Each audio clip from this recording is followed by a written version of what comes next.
अस्थि संख्या के विस्तृत वर्णन वाले पॉइंट में देखिए, अब ऐसा नहीं है कि वो एक एक कप पूछता ही है या बहुत डीप से चीज़ें आती ही हैं। ठीक है, पहली बात तो इतना मुश्किल नहीं है ये। ठीक है, केवल ऊर्ध्व जत्रुगत जो है उसको याद करने में थोड़ी सी दिक्कत आती है, शाखा की और मध्य शरीर की याद करने में तो उतनी इश्यू आते भी नहीं है। एक बार गो थ्रू होते हैं फिर बात करते हैं इसके बारे में। टोटल तो आपको याद ही है, सुश्रुत आचार्य ने टोटल अस्थियां जो बताई हैं वो 300 बताई हुई, ये बात हम ऊपर करके आ चुके हैं। 300 में अगर आप फर्दर डिवीजन करो, शाखा में कितनी है, मध्य शरीर में कितनी है, ऊर्ध्व जत्रुगत कितनी है, तो शाखा में आएगी 120, ठीक है, मध्य शरीर में आएगी 117 और ऊर्ध्व में आ जाएगी 63। ठीक है, 120, 117, 63 ऐड करोगे तो बनेगी 300। ठीक है, अब शाखा जो है, शाखा का मतलब लिम्स, हाथ और पैर। ठीक है, शाखा में 120 जो बनी है वो 120 कैसे बनी है, किस तरह से वो गिनी गई है, तो 5 उंगलियां मानी है। ठीक है, प्रत्येक शाखा में हाथ हो पैर हो 5 उंगलियां मानी गई है। ठीक है, और एक उंगली में 3 अस्थियां, 3 बोन मानी गई है। टोटल 15 बोन मान ली गई है उंगलियों में। ठीक है, टोटल 15 बोन हो गई उंगलियों में। ये एक शाखा की बात हो रही है। ठीक है, तल, कूर्च और गुल्फ, ठीक है, इनके आश्रित 10 अस्थियां मान ली गई है। ठीक है, फिर देखो पार्श्वनी, हील्स में 1, जंघा में 2। ठीक है, जैसे इसकी जंघा में 2 आ रही है, ऐसे सिमिलरली उधर हाथ में 4 आर्म में 2 रहेगी, जानू में 1, उरू में 1, कुल बनी 30। एक शाखा में यानी एक हाथ में, एक पैर में 30 बन गई। इसी तरह एक पैर है तो दूसरा पैर है, फिर हाथ भी हैं, तो 4 हैं कुल मिला के, तो 30 × 4 120 बन जाया करती। तो इतना मुश्किल नहीं याद करने के लिए। ठीक है, प्रत्येक उंगली में 3 थी तो 5 उंगलियां लगा के 15 कर दी। ठीक है, तल, कुर्च, गुल्फा से 10 हो गई। फिर तो एकदम सीधा सीधा ही है, पार्श्वनी में 1, उसके बाद जंघा में 2, टिबिया फिबुला वाली। ठीक है, फिर जानू जो पटेला वाली है वो 1 हो गई। फिर ये फीमर, उरू, थाई वाली जो है, ये जो है 1 हो गई। ठीक है, कुल मिला के 30 हुई, 4 से मल्टीप्लाई कर दिया क्योंकि सब जगह उतनी ही होनी है, तो 120 जो है शाखा में कंप्लीट हो गई। ठीक है, फिर आप आओ मध्य शरीर में।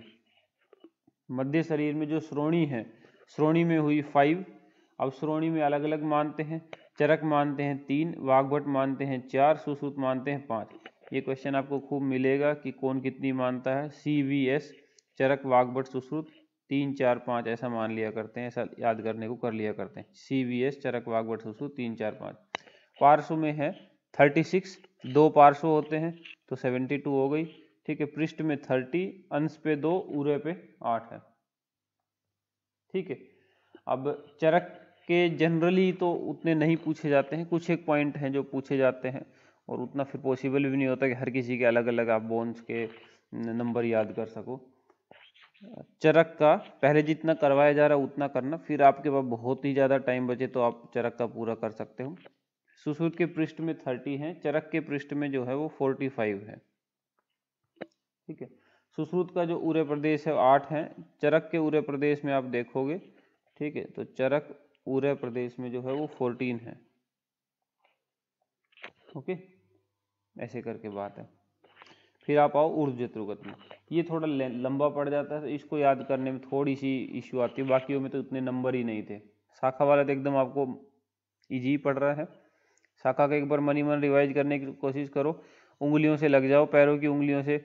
ठीक है, तो 5 उंगलियां, हर में 3 लेके 5 3 जा 15 कर दिया था। ठीक है, फिर तल, कुर्च, गुल्फ आश्रित 10 कर दी थी। फिर आगे थे हम पार्श्वनी 1, फिर आए थे जंघा में 2, जो काल्फ मसल वाला रीजन है। ठीक है, उसमें 2 हो जाएगी। फिर एक ये आपका पटेला वाली हो जाएगी, नी ज्वाइंट में जानू 1, फिर उरू 1। ठीक है, कोई मिला के हुई 30, 4 से मल्टीप्लाई करके 120 बना दिया था। ऊर्ध्व जत्रुगत वाली में देखो अब। ठीक है, ग्रीवा में देखो 9 है। ठीक है, ग्रीवा में सुश्रुत आचार्य ने 9 बताई हुई है, चरक आचार्य 15 बताते हैं। ठीक है, चरक की 15 है और सुश्रुत की 9 ही है, दोनों पूछे हुए क्वेश्चन हैं। दंत में दांत 32 होते हैं, इसमें तो कोई मुश्किल आएगी नहीं, तो दांत 32 ही है। हनु 2 है, इसमें भी कोई मुश्किल नहीं आएगी। ठीक है, तालु में 1 है। ठीक है, नासा में 3 मानी हुई है। ठीक है, चरक आचार्य जो होते हैं वो नासिका में 1 ही मानते हैं। चरक आचार्य लिखते हैं नासिका और 1 ही अस्थि उसमें रखा करते हैं। इन्होंने 3 रखी हुई है। कंठ नाड़ी में 4 हैं। ठीक है, सिर में 6 हैं, चरक 4 मानते हैं। गंड, कर्ण और शंख एक एक एक एक है। ठीक है, तो एक बार में 3 बनती है। ठीक है, एक है तो दो, इस शंख कर्ण कान भी शंख भी गंड भी दोनों तरफ होते हैं ना। ठीक है, तो एक साइड में 1 1 और 1। ठीक है, तो कुल मिला के बनी ये 3। ठीक है, और 3 को फिर मल्टीप्लाई किया 3 मल्टीप्लाइड बाय 2, तो ये बन गया 6। ठीक है, 6 बन जाएगी। टोटल एडअप कर दोगे तो ये 63 बनेगी। ठीक है, टोटल ऐड करोगे तो 63 बनेगी। तो यही थी शाखा में 120 120, मध्य शरीर में 117, ऊर्ध्व जत्रु पे 63, टोटल मिला के 300 बोन्स थी। तो अच्छा, एक तो ये बात कि उतना नहीं, आप ऐसे साथ में रख के याद करोगे तो बड़ी इजीली आपको याद हो जाएगा, कोई इश्यू आएगा नहीं। उसके बाद भी उतनी टेंडेंसी नहीं होती एग्जामिनर की इन चीज़ों को पूछने की। एग्जामिनर जनरली पूछता है जो दूसरे जो लेस टफ क्वेश्चंस होते हैं उनको जनरली पूछता है। अस्थियों के प्रकार में कौन सी वाली किस में जाएगी, इस तरह की चीज़ें ज़्यादा पूछता है इंस्टीड की ये पूछने के। तो ठीक है, आप याद तो कर ही सकते हो। ऑब्वियसली टेबुलर फॉर्म में सारी दी हुई है, और जहाँ जहाँ भी कन्फ्यूजन है वहाँ वहाँ चीज़ें साथ ही में दी हुई है। जैसे अस्थि और संधि, इनकी संख्या का आपस में काफ़ी कन्फ्यूजन होता है, इसलिए दोनों आसपास ही साथ साथ में लिखी हुई है। ठीक है, संधि वर्ड का मीनिंग क्या होता है? ठीक है, तो शाब्दिक अर्थ जो है संधि का वो है संगम, संयोग या मेल। ठीक है, तो संधियां जो है, मेल जो है, ठीक है, वो तो किसी का भी हो सकता है, शिराओं का, धमनियों का, है ना, यहाँ से वहाँ मिलना इस तरफ।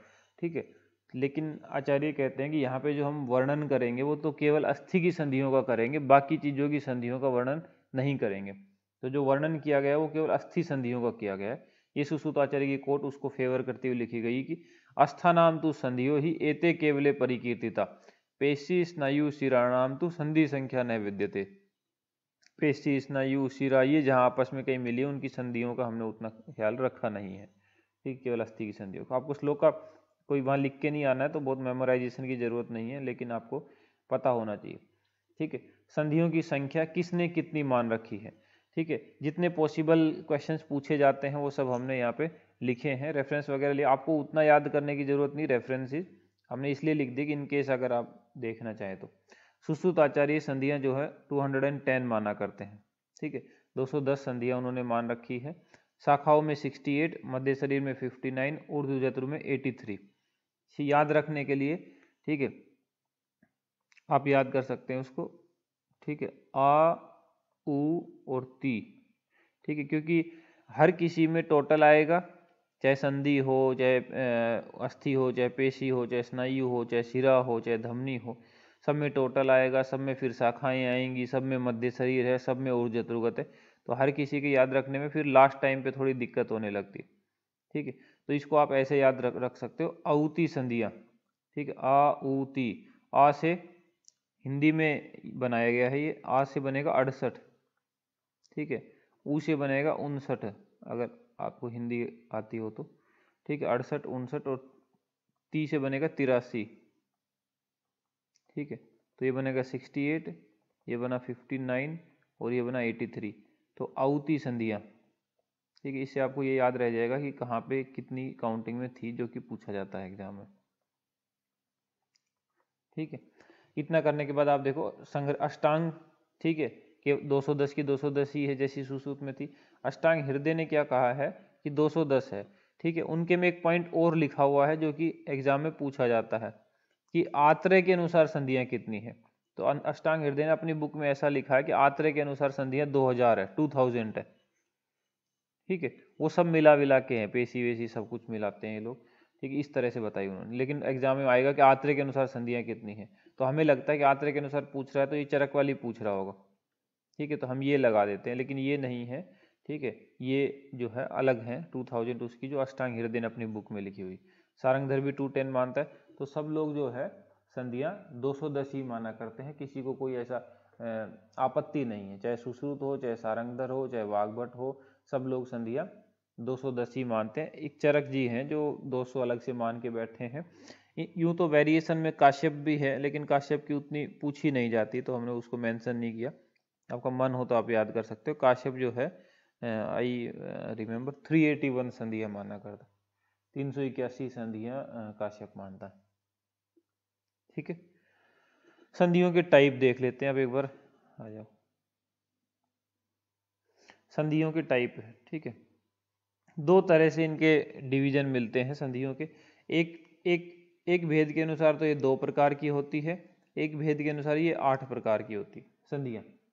ठीक है, जो दो प्रकार की होती है वो दो कौन सी है, एक है चेष्टावान, एक है स्थिर। ठीक है, मतलब कि मूवेबल ज्वाइंट और इमूवेबल ज्वाइंट। ठीक है, मूवेबल एंड इमूवेबल, ऐसे करके 2 डिवीजन हो। ठीक है, ओके। मूवेबल में इन्होंने 3 नाम लिखे हैं। ठीक है, मूवेबल में 3 नाम लिखे हैं, बाकी सब की सब कह दिया कि इमूवेबल है। तो बहुत याद है, काफ़ी पूछा करता है लेकिन नाम वगैरह, तो आप इसको ऐसे याद रखना। शिखा की एक लड़की है जिसका नाम है शिखा। ठीक है, शिखा की कटी एंड हनु। ठीक है, वैसे भी कितने गाने आप सुनते रहते हो लड़कियों की कमर के बारे में। ठीक है, तो शिखा की कटी वेस्ट हो गई उसकी। ठीक है, उसकी हनु, और बोलती भी ज़्यादा है। ठीक है, तो शिखा की कटी और शिखा की हनु, हनु मैंडिबल हो गई, तो बात जो ज़्यादा बोलेगा तो हनु भी उतनी मूव करेगी। शिखा की कटी एंड हनु, हनु जो है वो चेष्टावान है, ऐसा करके याद रख लेना। तो आपको तीनों नाम याद रहेगा, शिखा से शाखा, कटी से कटी, हनु से हनु, बाकी जो बच जाएगी सब स्थिर है। दूसरा जो डिवीजन है इनका 8 प्रकार का। ठीक है, वो इन्होंने शेप वगैरह उनके मूवमेंट वगैरह से बनाया है। तो पहला है इनका कोर संधि। ठीक है, 8 प्रकार में पहला है कोर संधि। ठीक है, अगर आप आठों के नाम याद रखना चाहते हैं कि आठों कौन सी, क्योंकि ये भी पूछा जाता है कि इनमें से कौन सा संधि का प्रकार है, कौन सा नहीं है, तो आठों के नाम याद रखने के लिए आपको ये निमोनिक आप ट्राई कर सकते हो, अगर आपको ठीक लगे तो, नहीं तो थोड़ा बहुत अपनी तरफ से एडजस्ट कर लेना। ठीक है, ऐसे करना, कोरा, उल्लू, सांप। ठीक है, कोरा, उल्लू, सांप तो वाम शंखावर्ता।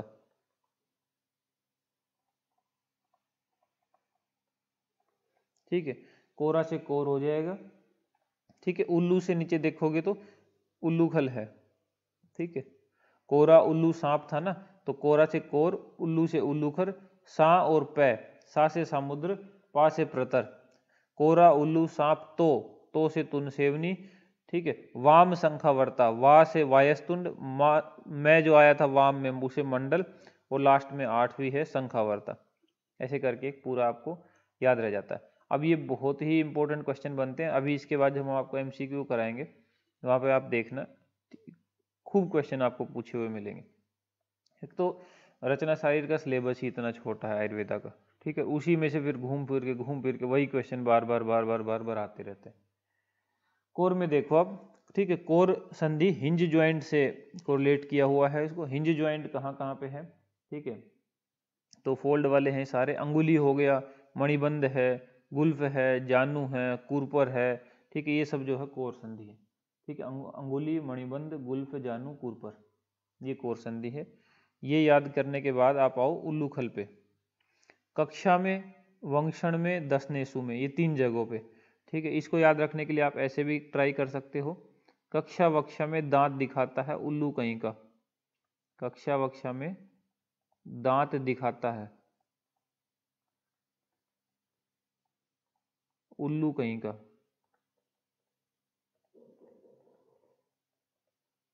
ठीक है, सामुदक में आ जाओ आप। ठीक है, अंशपीठ गुद भग नितंबेसु सामुद का, कैप्सुलेटेड ज्वाइंट से कोरिलेट किया हुआ है इसको। ठीक है, अब ये है एग्जाम में जो क्वेश्चन आएगा वो क्वेश्चन यही होते हैं कि भैया आपको नाम याद होने चाहिए कि कौन सी वाली किस में आती है, और एकदम परफेक्ट याद होने चाहिए क्योंकि बहुत ज़्यादा पूछा जाता है। इसको याद करने के लिए हम लोग ऐसे ट्राई कर लेते हैं। अंशु के, ठीक है, अंशु के गुद, पीठ और भग, अंशु के गुद, पीठ, ठीक है, भग और नितंब, ये सामुदग है।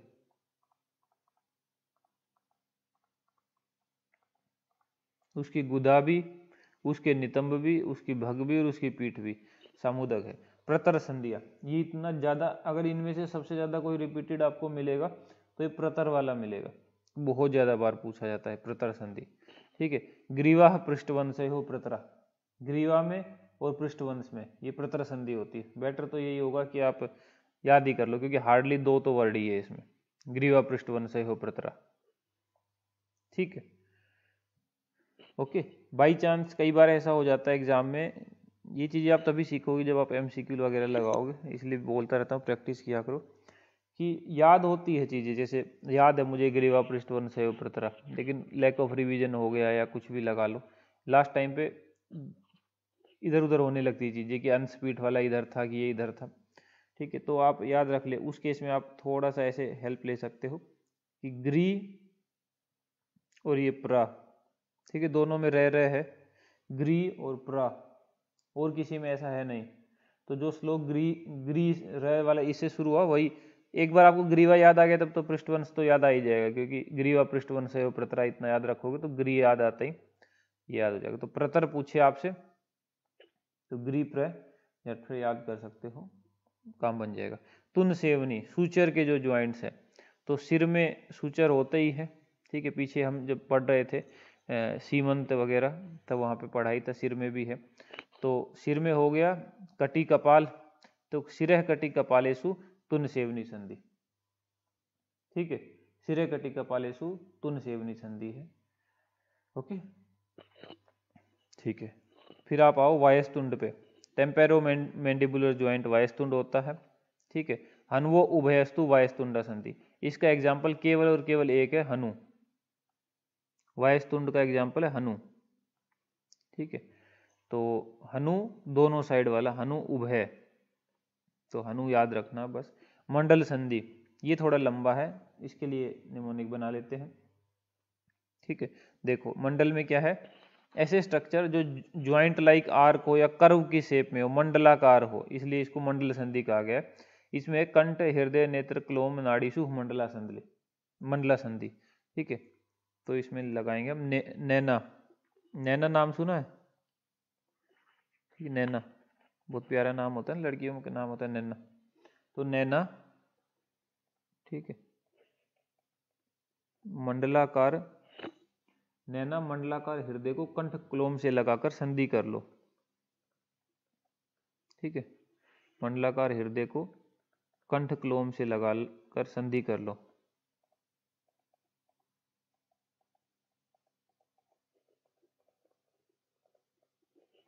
संधि, नैना मंडलाकार हृदय को कंठ क्लोम से लगाकर संधि कर लो।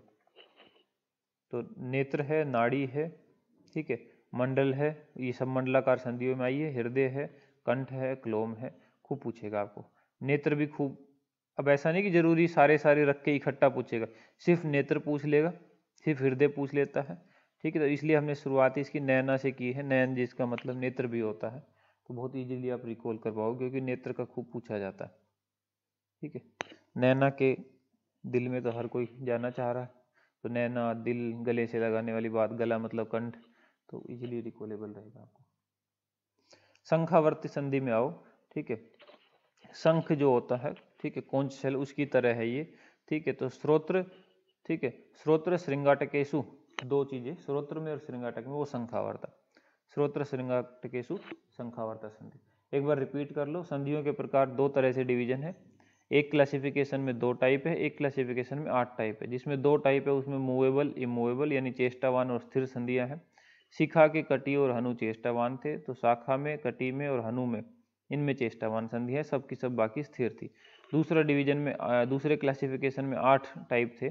8 टाइप याद रखने के लिए, कोरा, उल्लू, सांप तो वाम शंखावर्ता, कोरा से कोर बनेगा, उल्लू से उल्लूखल बनेगा, सांप सा और पै सामुदक और प्रतर बनेगा, तो से जो है तुन सेवनी बनेगा, वाम में वायस्तुंड और मंडला बनेगा, शंखावर्ता से शंखावर्ता, 8 पूरे याद हो जाएंगे। कोर में आओगे तो अंगुली मणिबंध गुल्फ जानुकुर परेशु कोरा हो जाएगी। उल्लू खल में कक्षा वक्षा में दांत दिखाता है उल्लू कहीं का, तो कक्षा वंक्षण दसनेसु उल्लू खला। फिर उसके बाद आओ कोरा उल्लू सांप सामुदग, अंशु के अंशु की गुदा, ठीक है, उसके नितंब, उसकी भग्य और उसके पीठ है, ठीक है, अंश पीठ गुद भग नितंबेशु सामुदगा। प्रतरा में आओगे तो ग्री और प्रा, ठीक है, तो ग्रीवा पृष्ठ वन संयुग प्रतरा। कोरा उल्लू सांप तो तुन सेवनी, ठीक है, तुन सेवनी में आओ, या तो आप ऐसे सिरे कटी कपालेसु तुन सेवनी याद ही कर लेना, ठीक है, नहीं तो अगर माई चांस मान लो ना याद रहता आपको, तो चीज़ों का कोई लिमिट नहीं होती, चीज़ों को याद रखने के तरीकों की, सब अनलिमिटेड है। आपकी बस विल होनी चाहिए कि मेरे को ये चीज़ याद करनी है, चीज़ों की कोई कमी नहीं होती, ठीक है। तो सिर अगर कट जाए किसी का, ठीक है, सिर अगर किसी का मान लो कट जाए, ठीक है, कपाल से, या सिर कपाल कट जाए, अगर किसी का सिर कपाल कट जाए, ठीक है, तो वो तो एकदम तुन सुन हो जाएगा, ठीक है। अगर किसी का सिर कपाल कट जाए तो एकदम तुन हो जाएगा ना, ठीक है, गया वो तो सिरह कटी कपालेसु तुन सेवनीय संधि, ऐसे याद रख सकते हो। वायस तुन बड़ा आसान है, ठीक है, कौवे जैसी शेप का, और यूँ तो हनु जो होती है वो मैंडिबल ज्वाइंट वो उसी तरह की शेप का रहता है, ठीक है, तो हनुवर उभयस्तु वायस्तुंड संधि। मंडल में तो नैना है, नैना, ठीक है, नैना मंडलाकार हृदय को कंठक्लोम से लगाकर संधि कर लो, तो नैना मतलब नेत्र नाड़ी, ठीक है, हृदय कंठक्लोम ये सब मंडल में आ जाए। शंखावर्ता में श्रोत्र श्रृंगाटकेशु, कान जो है उसके आप थोड़ा ऐसे भी याद रख सकते हो, शंख के आवर्त में, शंख में जैसे यूँ लाइनिंग सी नहीं होती है, तो एक्सटर्नल ईयर जो पिन्ना होता है उसमें भी यूँ लाइनिंग सी नहीं होती है शंख की तरह, तो उससे थोड़ा फ्लो हो जाएगा। शंखावर्त में श्रोत्र श्रृंगाटकेशु शंखावर्ता, बस ये बात आपकी खत्म हो जाएगी। नेक्स्ट पे आओ, ठीक है, अब हम करते हैं संधि संख्या का विस्तृत वर्णन। संधि संख्या के विस्तृत वर्णन पे पहले ही बता के आए हैं कि संधियां कॉमनली सब आचार्यों के अकॉर्डिंग 210 है, ठीक है, जैसे सुश्रु, जैसे वाग्भट, जैसे सारंगधर, ठीक है, दोनों वाग्भट, संग्रह, हृदय सबकी 210 है, ठीक है। कुछ एक लोगों ने अलग बताई, जैसे चरक की 200 है, काश्यप की 381 है, और आत्रेय ने अष्टांग हृदय वाली बुक में, अष्टांग हृदय ने ऐसा लिखा है कि आत्रेय 2000 मानते, तो उनका थोड़ा एक अलग व्यू पॉइंट है। तो बाकी कॉमनली जो है 210 है, ठीक है, जो ज़्यादातर ओपिनियन है, और सुश्रुत जो ओबियसली शारीर में श्रेष्ठ है, जो उसकी 210 है, ठीक है। इसमें फिर वही याद करना पड़ेगा आपको कि शाखा में कितनी, मध्य में कितनी, तो इसीलिए ऊपर जब आपको ये कराया था तो औती संधिया करके एक वर्ड याद कराया था, ठीक है। औती संधिया में 68, 59, 83, ठीक है, 68, 59 और 83 ऐसे करके बात बनाई थी, ठीक है, 68, 59, 83, तो 68, 59, 83 ये भेद हो जाएंगे। तो शाखा में देखो, ठीक है, शाखा में जो है 68, 68 है, ओके। अब देखो प्रत्येक उंगली, ठीक है, वहां पे तो उंगलियां 5 ली थी इकट्ठी लेके, और सब में क्योंकि बराबर बराबर 3 थी तो 15 कर दिया था। यहाँ पे इन्होंने क्या किया है, अंगूठे में 2 ही मानी है, ठीक है, अंगूठे में 2 संधियां मानी है, तो उसको अलग लिखा हुआ है, और उंगली 4 लेके फिर उनमें 3-3 करके 12 कर दिया, ठीक है। इसीलिए हमने ये चीज़ें साथ साथ लिखी है ताकि आपको कन्फ्यूजन ना हो, अस्थि याद करने के बाद आप कहीं संधि भूल ना जाओ, ठीक है, इसलिए साथ साथ में लिख दिया है, ठीक है। चलो नेक्स्ट पे आओ,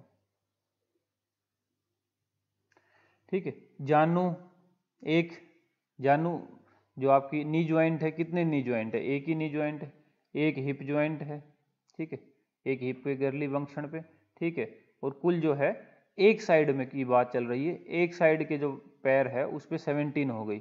इसी तरह रिपीट होगी दूसरे वाले पे, ठीक है, तीसरा हाथ पे, दोनों हाथों पे, तो टोटल 4 होती हैं शाखाएं, 4 लिम्ब है, तो ये 17 4 जा 68 जो है बन जाएगी, ठीक है। उसके बाद आ जाओ आप मध्य शरीर में, ठीक है, मध्य शरीर में देखो, ये कटी कपाल जो 3 है, ये तो इतनी ज्यादा बार पूछी जाती है, बहुत ज्यादा बार आपको पूछी हुई मिलेगी। त्रय कटी कपालेसु, इतना रिपीटेड क्वेश्चन है, जैसे अब एमसीक्यू आपको कराएंगे तो वहां आप देखना इसको कितनी बार प्रीवियस ईयर्स में रिपीट हुआ है, तो इसलिए इसका तो श्लोक ही याद कर लेते हैं। इसके श्लोक में ऐसे होता है, त्रय कटी कपालेसु, तो कटी कपाल में 3 संधियां होती, ऐसे ही याद हो जाता है। पार्श्व में 24 है, पृष्ठ में भी 24 है, उरे में 8 है, पार्श्व में 24, पृष्ठ में 24, उरे में 8, त्रय कटे कपालेषु, बस ऊर्ध्व जत्रुगत में आ जाओ अब। ठीक है, ऊर्ध्व जत्रुगत औती संधिया टोटल तो 83 थी। ठीक है, ऊर्ध्व जत्रुगत में टोटल 83 थी। अब देखते हैं कितनी कहाँ पे। ग्रीवा में 8 है, अगर ग्रीवा में अस्थि देखो तो 9 थी, संधि देखो तो यहाँ पे 8 आई हुई है। ठीक है, आगे चलिए। दंत 32 थे, दंत मूल जो है, ठीक है 32 संधियां हैं। हनु 2 थी, हनु संधि भी 2 है। ठीक है, नासा मूर्धा काकल इनमें एक एक संधि बता रखी है, एक नासा में, एक मूर्धा में, एक काकल में। सिरे कपाल में 5 हैं। ठीक है, कंठ में 3 बताई है। गंड कर्ण और शंख, ठीक है, ये इनमें 1 बताइए। जैसे जब अस्थियां बता रखी थी तो देखो यहाँ पे ये बताई हुई थी कि सब में एक एक एक अस्थि थी, एक एक एक टोटल 3 हो रही थी और मल्टीप्लाई 2 से दोनों तरफ तो 6 हो जा रही थी। अब गंड कर्ण शंख इनको जोड़ने के लिए बस एक ही है कुल मिला के, और ये दोनों तरफ होते हैं, जैसे कान भी दोनों तरफ होता है, शंख भी गंड भी, तो उस हिसाब से 2 बन जाएंगे, एक इधर एक उधर। वर्त मंडल में 2 हैं। ठीक है, भ्रू के ऊपर 2 है, शंख के ऊपर 2 है, भ्रू के ऊपर भी 2, शंख के ऊपर भी 2। ठीक है, और नाड़ी हृदय और कुलोम निबद्ध जो है 18 है, टोटल जो है 83 हो जाएगी। 210 संधियां थी। ठीक है, औती संधियां 68, 59 और 83। ठीक है, इस तरह करके इनकी काउंटिंग बन जाती है।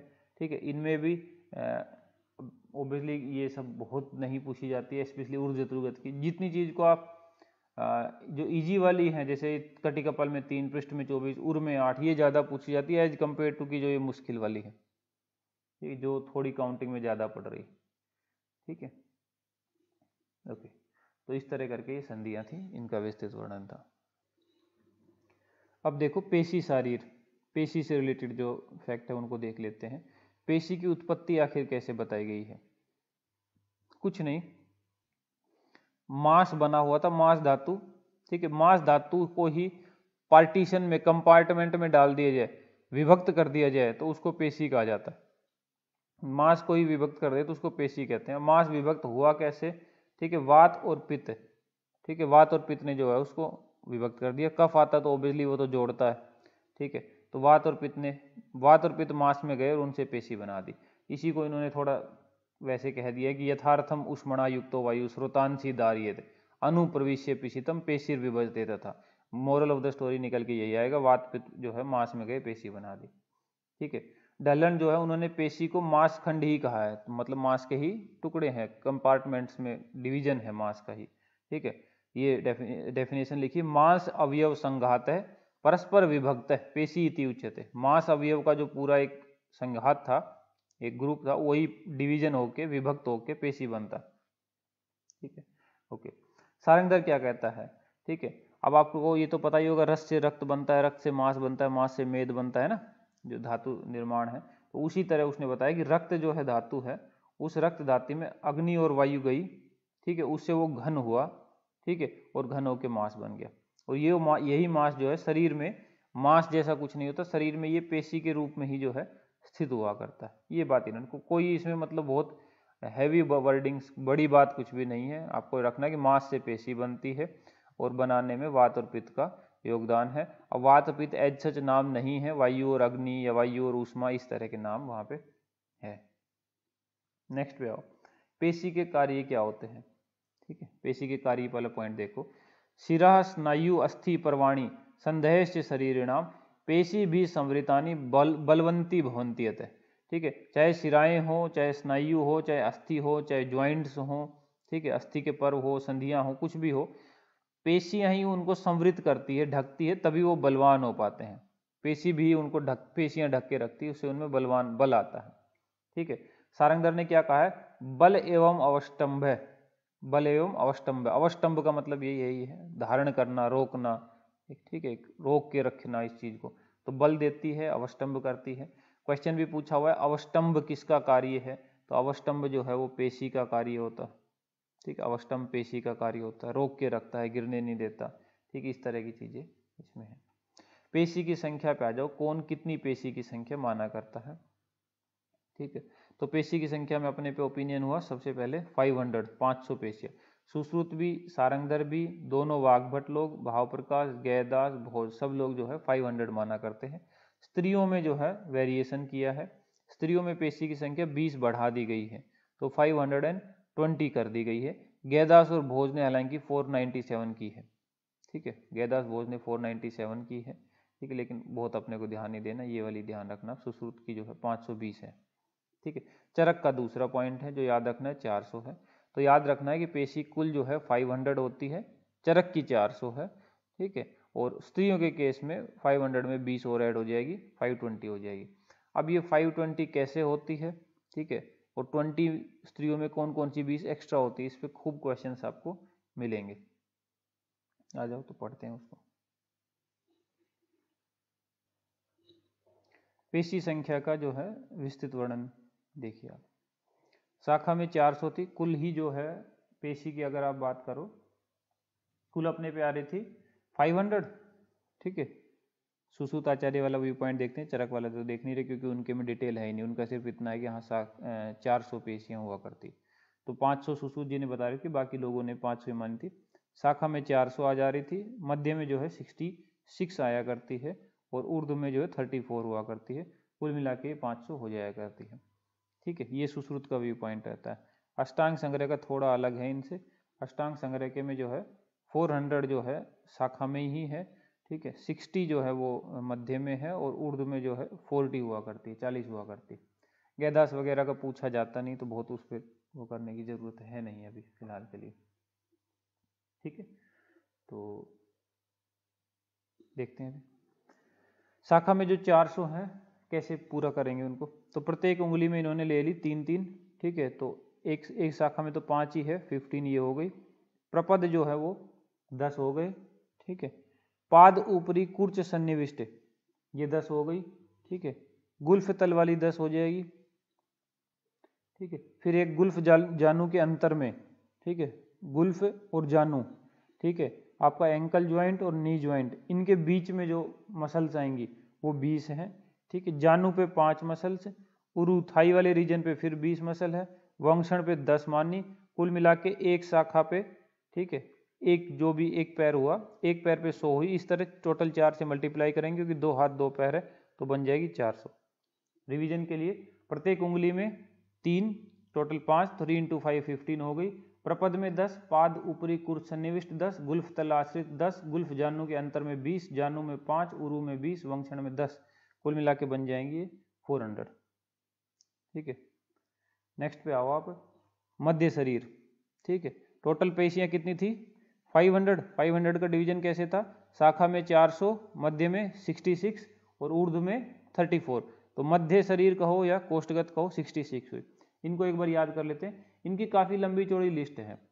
मध्य शरीर में जो 66 आई, काफ़ी सारे ऑर्गन्स के स्ट्रक्चर्स के नाम इसमें आते हैं, तो सब अगर नहीं भी याद रहते हैं तो एक दो कॉमन तो आप करना। मेढ्र एक है, ठीक है, मेढ्र में देख लेना, वृषण में देख लेना, ठीक है, और गुद द्वार में देखना, ठीक है। हालांकि गुद द्वार की तो डिटेलिंग आती ही है बाद में, तो गुद द्वार का ऐसे दिक्कत नहीं रहेगी, 3 है बाकी उसमें, ठीक है।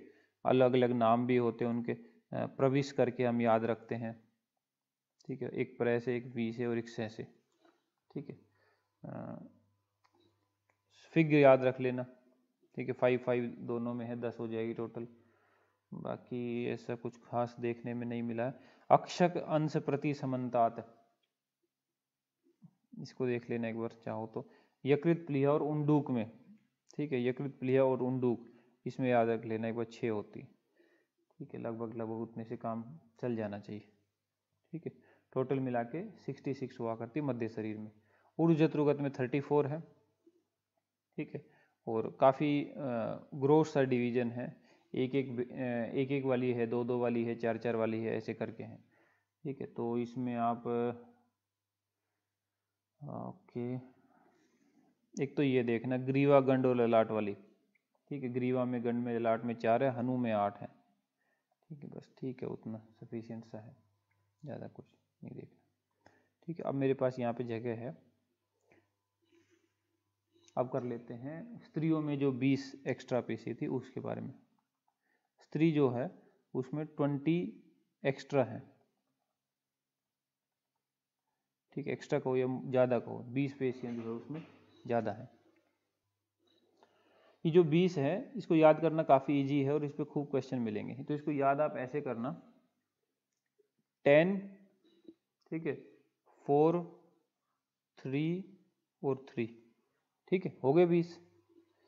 10, 4, 3, 3, कुल मिला के 20 हो गए, है ना। अब जो ये 10 है, इस 10 में फर्दर आप याद रखना 5 + 5, ऐसे याद रखना इसको, ठीक है। 10 है, 5 प्लस में 5, ये कैसे बनी है 5 + 5, ठीक है। ये होता है ईच स्तन, 2 स्तन है, ठीक है, एक में 5 है तो दोनों मिला के 10 हो जाती है, ठीक है। फिर आओ आप 4 पे, 4 पे याद रखना 2 + 2, ठीक है। अब ये 2 + 2 कैसे एडजस्ट होगी, ठीक है। तो इसको, अच्छा, ये 4 के लिए जो कॉमन वर्ड है वो है अपत्य, ठीक है, अपत्य जो है, ठीक है, अपत्य पथ, अपत्य पथ में जो है 4 होती है, 2 + में 2, ठीक है। 2 जो होती है वो अभ्यंतर होती है, जो 2 जो होती है वो बाह्य आश्रित होती है, ठीक है। इसको यहाँ से हटाते हैं एक बार, ठीक है। 10 तो बिल्कुल आसान है, ठीक है। 5 + 5, ईच स्तन में 5 5, 4 अपत्य पथ में होती है और उन 4 में फर्दर डिटेलिंग देखें तो 2 + 2 है, ठीक है। जो 2 हैं, ठीक है, वो अभ्यंतर आश्रित है, मतलब 2 अंदर 2 बाहर, ठीक है। 2 अभ्यंतर है, 2 बाह्य है, ठीक है। 2 अभ्यंतर और 2 बाह्य। जो 2 बाह्य हैं, ठीक है, वो मुख की ओर आश्रित होती है, ठीक है। जो 2 बाह्य हैं वो मुख की तरफ आश्रित है, तो बाह्य को हम यहाँ पे लिख सकते हैं मुखाश्रित, ऐसा करके। तो बाकी मोटा मोटा इतना कि 2 अंदर 2 बाहर, उतने में भी आपका काम चल जाएगा। तो 10 थी, 4 थी और फिर क्या थी 3 और 3, ठीक है। 10, 4, 3, 3, 3 जो है वो है गर्भ छिद्र संस्कृत, ठीक है, गर्भ छिद्र संस्कृत, गर्भ छिद्र संस्कृत, ओके। बाकी बची 3 और, ये है शुक्र आर्तो प्रवेशनी, ठीक है, शुक्र आर्तो प्रवेशनी, शुक्र आर्तव प्रवेशिनी, ओके, ठीक है। तो स्त्रियों में है 20 पेशियां, 10, 4, 3, 3, ऐसे याद रखोगे। 10 को कैसे करोगे, 5 + 5, दोनों स्तरों में चली जाएगी। 4 को करोगे 2 + 2, 2 अंदर 2 बाहर, 3 जो है गर्भ छिद्र संस्कृत और 3 जो है शुक्रार्थ प्रवेशनी। इस तरह करके स्त्रियों की 20 पेशियां आपको याद हो जाएंगी और बहुत ज़्यादा ही जो है ये इंपॉर्टेंट और रिपीटेड क्वेश्चन रहा करता है, ठीक है। शिरा शारीर, ठीक है, व्युत्पत्ति शरणार्थ शिरा, ठीक है, इसमें शरण है, फ्लो चलता है, इसलिए शिरा है, शरणार्थ शिरा। शिराओं के लिए कुछ उपमा दी गई हैं जो कि यहाँ तहाँ कभी कभी एग्जाम में पूछी हैं वो उपमाएं, ठीक है, देखो उनको। व्याप्नुवंती अभियतो देहम न अभितः प्रसृता सृता प्रताना पद्मनिकंद विषादिनम यथा जलम, ठीक है। कहने का मतलब ये है कि जैसे जल में पद्मनिकंद विष, ठीक है, इनके प्रतान जो है शाखाएं जैसे फैला करती है, ऐसे ही ये जो है पूरी बॉडी में नाभि से स्टार्ट होकर फैली हुई होती है। तो एक उपमा दे दी गई है, ठीक है।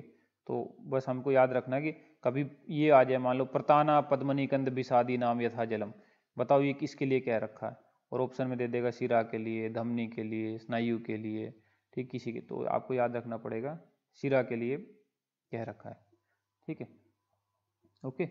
याद रखने के लिए आप पद्मनी का सिर ऐसे भी याद रख सकते हो, तो ठीक है, पद्मनी का सिर, तो पद्मनी कंद विषादी नाम ऐसे आए। और ऐसे भी प्रतान से समझ जाओगे नेटवर्किंग टाइप की चीज हो रही है फैलने की, ठीक है, तो शिरा से थोड़ा रिलेशन बन जाएगा, ठीक है।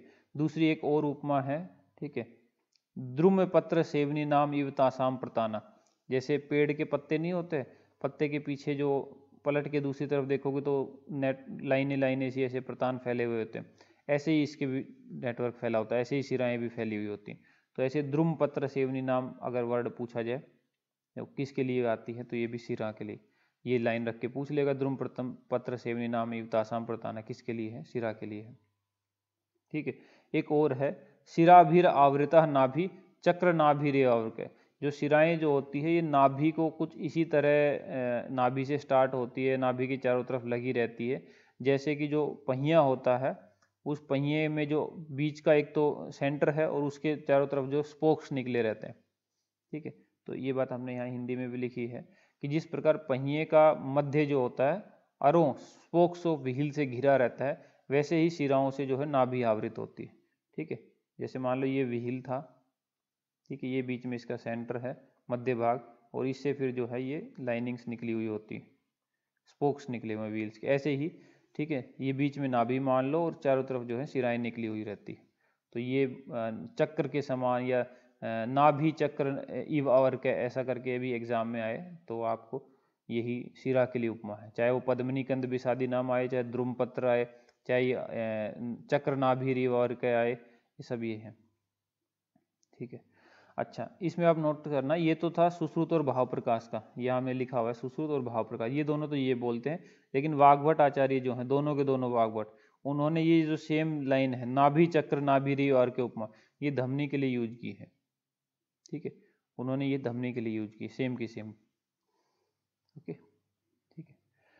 अष्टांग हृदय की भी एक उपमा जो है शिराओं के लिए जो आई है वो लिखी है, स्थूल मूला सुसूक्ष्मग्र पत्र रेखा प्रतानवत।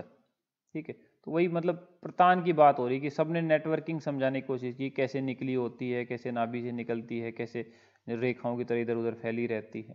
तो वही सब कुल मिला के बात है।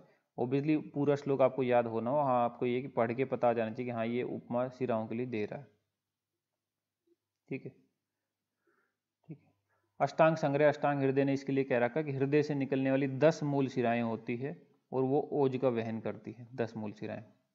ठीक है, सारंगधर ने कह रखा है इसकी शिरा के लिए, शिरा के लिए सारंगधर बोलता है, संधि बंधन कारिण्यो दोष धातु वहा शिरा नाभ्याम सर्वनिबद्धाता प्रतिवंती समन्तत है, कि जो शिराएं होती है वो संधि बंधन करने वाली होती है।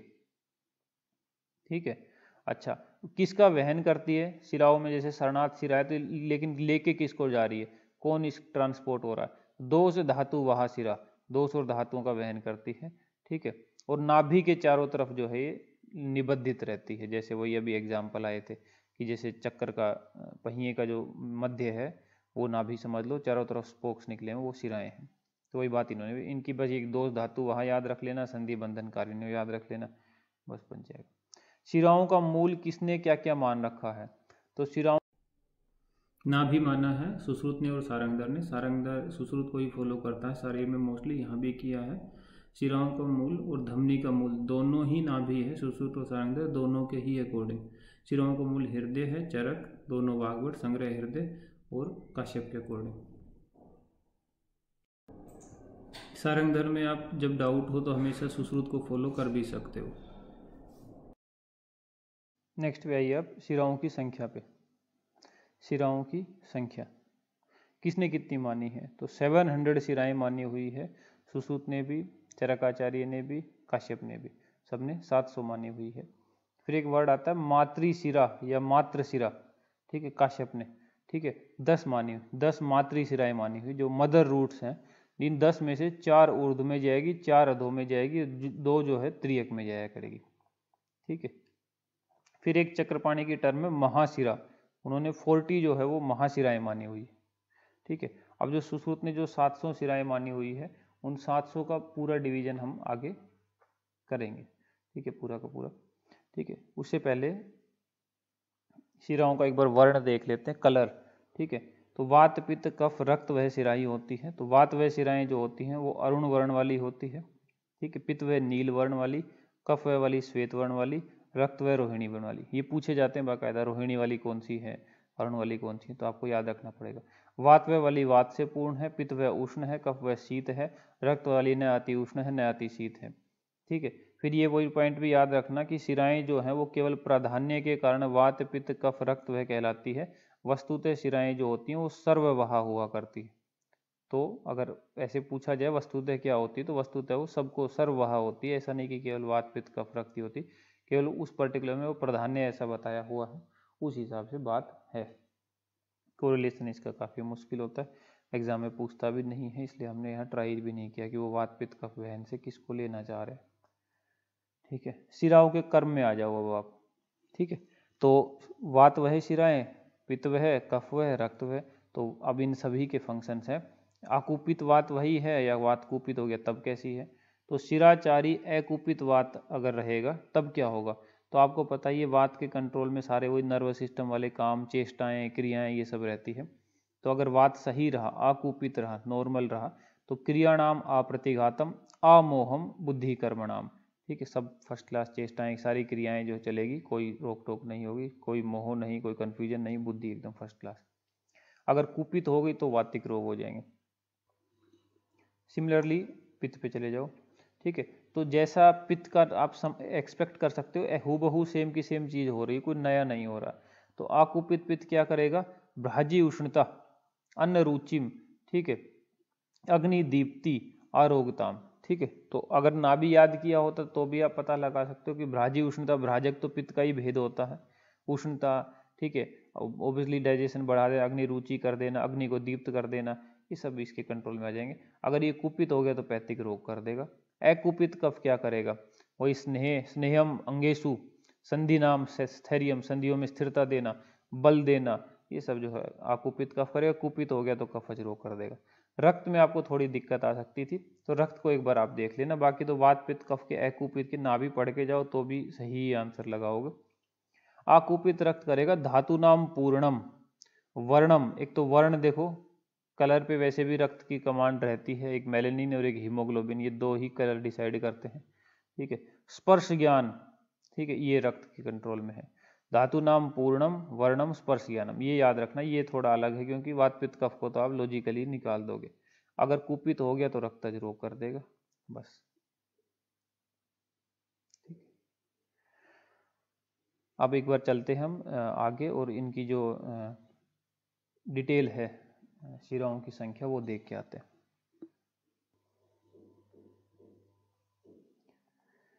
देखिए, शिरा और पेशी की संख्या का वर्णन, पेशी हम ऑलरेडी कर चुके हैं, शिरा में आ जाओ।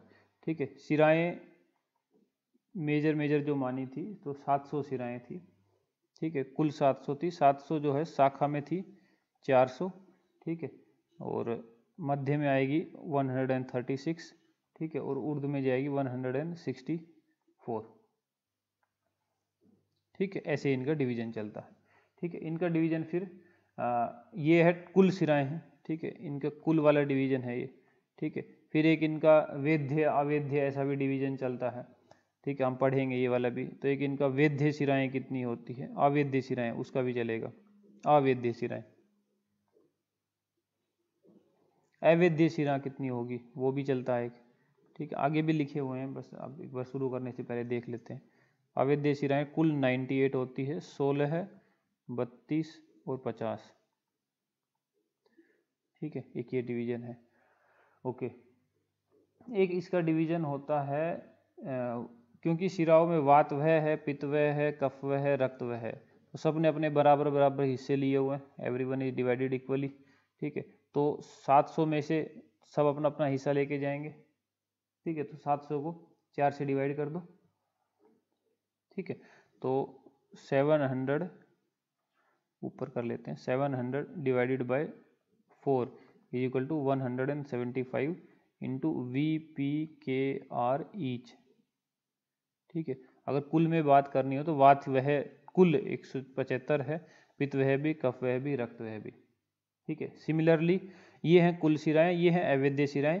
एक टर्म होती है मूल शिराएं। ठीक है, एक टर्म होती है मूल शिरा।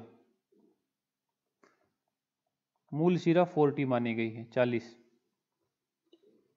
ठीक है, वो 40 जो मूल शिराएं मानी गई है तो उसमें भी फिर वात पित्त कफ का डिवीजन जाएगा, तो 10-10 सब लेके चले जाएंगे, 10 इंटू VPKR ईच। ठीक है, हर जगह होगा, वात पित्त कफ तो हर जगह लेके जाएंगे अपने अपने। ठीक है, ओके, फिर क्या नाम है, ये हो गया। अब आ जाओ आप इसमें जो अंदर की डिटेल है शाखाओं में। तो शाखाओं में कुल है शिराएं 700, शाखाओं में है 400। ठीक है, ओके, अब जो 400 है उसको भी अगर वात पित्त कफ में डिवीजन करना हो तो पूछा जाए शाखाओं में कुल वात पित्त कफ की कितनी है। ठीक है, तो वात की अपनी 100, सिमिलरली पित्त की, सिमिलरली कफ की, सिमिलरली रक्त की, तो 100 इंटू VPKR कर सकते हैं। तो आपको वात पित्त कफ का बस ये कि हम साथ साथ एक बार कर लें, लेकिन अगर आपको कुल याद है तो आप उसको इक्वल डिवाइड करके निकाल सकते हो। ठीक है, दिक्कत केवल वहाँ आएगी जहाँ जो 4 से डिवाइड होने वाला नंबर ना हो, अदरवाइज तो कोई दिक्कत नहीं आएगी। ठीक है, अच्छा ये जो हमने याद किया 100 इंटू VPKR, ठीक है, ये ऑल 4 शाखा कंबाइंड है, एग्री। ठीक है, जो शाखाओं में जो 400 याद किए, ठीक है, वो कंबाइंड चारों शाखाओं में है, हर शाखा में नहीं है। ठीक है, एक शाखा में तो एक शाखा में कुल ही आएगी 100। ठीक है, एक शाखा में तो कुल 100 ही शिराएं आएंगी। तो एक शाखा में अगर वात पित्त कफ रक्त की निकालनी हो तो फिर 100 को जो है वो 4 से डिवाइड करना पड़ेगा। ठीक है, तो 25 25 25 25 आएगा। तो आपको MCQs मिलेंगे। ठीक है, जैसे शाखाओं में कितनी है वात वाही, तो कभी 100 400 700 यूं कर दिया तो वहाँ पे 100 आंसर लग जाएगा। कभी MCQ में पूछेगा कि बताओ शाखा में वात वाही कितनी है, ऑप्शन होंगे 25 75 30 20 ऐसे करके। अब आप सोचोगे अब ये कैसे हो गया, तो अब वो ऐसे हो गया कि उसने एक ही शाखा में पूछा हो। एक शाखा में कुल ही 100 होती है, क्योंकि ओवरऑल ही 400 थी सब शाखाओं मिला के, तो हर किसी को 100 मिली, और उसमें भी फिर 4 से डिवाइड करके 25 25 25 ऐसा करके उसने पूछ लिया। ठीक है, तो अब देखते हैं आगे। ठीक है, ये हमारा जो है डिवीजन पढ़ रहे हैं शाखा। शाखा में कुल शिराएं 400 और इनमें से कुल अवेद्य जो है वो 16 है। 16 पे हम शिरावेद परफॉर्म नहीं करेंगे, उनका वेदन नहीं किया जाता। ठीक है, अच्छा अब यूं एक बार देख लेते हैं कि इनका नाम क्या क्या है, कौन कौन सी जो है वो अवेद्य कही गई है।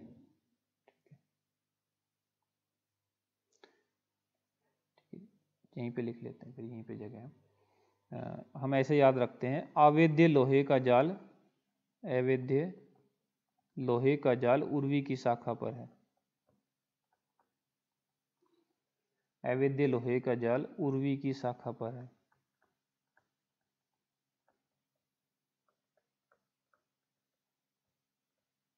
मतलब अवेद्य शिराएं, ठीक है, एक लोहा, एक जाल, ठीक है, और एक उर्वी।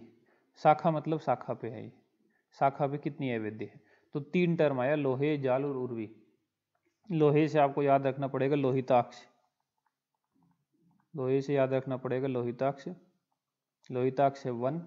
ठीक है, जालधरा, ये एक ही शाखा की बात चल रही, जालधरा में हो जाएगी आपकी 2। ठीक है, उर्वी, ठीक है, उर्वी होएगा 1। ठीक है, टोटल मिला के हुई है 4।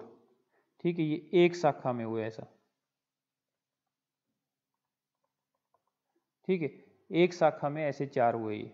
ठीक है, तो टोटल अगर इनको करोगे, ठीक है, कुल मिला के सब शाखाओं में, तो ये हो जाएगा 4 इंटू 4 इज इक्वल टू, कुल जो हो जाएंगे वो हो जाएंगे 16।